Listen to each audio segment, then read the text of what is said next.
Ang dugo sa kaldero.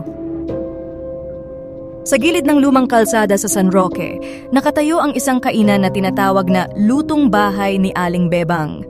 Hindi ito kalakihan, ngunit gabi-gabi ay puno ng mga tao. Ang sabi ng mga customer, kakaiba raw ang linamnam ng adobo at sinigang dito. Lapang ibang makapantay sa sarap nito sa buong bayan. Ngunit para kay Lisa, bagong katulong sa kainan, may mga bagay na hindi maipaliwanag. Tuwing madaling araw, nakakandado ang kusina at walang makapasok. At kapag tinatanong niya si Aling Bebang kung saan nanggagaling ang karne, palaging sagot lang ng matanda. "May suki ako, anak. Huwag ka nang mag-usisa."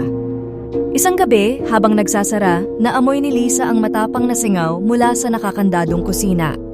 Amoy lutong karne, ngunit may kasamang asim at lagkit ng nabubulok na laman. Kasabay nito'y narinig niya ang malalakas na kalabog, parang may sinasampal na basang karne. May kasunod pang mahihinang ungol na bigla ring napuputol ng tunog ng matalim na itak. Hindi nakatiis si Lisa. Marahang binuksan ang pinto. At doon niya nasilayan ang malaking kalderong kumukulo. Sa ibabaw ng sabaw na kulay abo, nakalutang ang mga litid na pumipilipit, mga daliri at kuko na halos malusaw, at isang bungangang waring humihingi ng tulong bago tuluyang lumubog. Napasigaw siya sa isip, nanginginig sa takot. Ngunit bago makaalis, biglang may malamig na bagay na dumampi sa kanyang batok.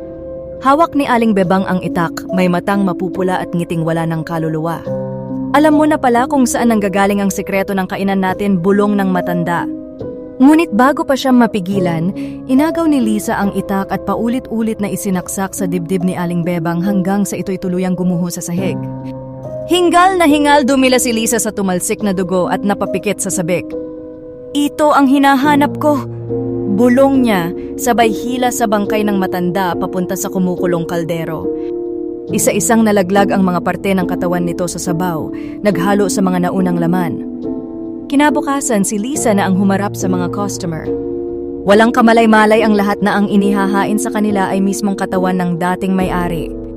At gaya ng dati, lahat ay nagsabi, "Mas lalo yatang sumarap ang luto niyo ngayon, Lisa."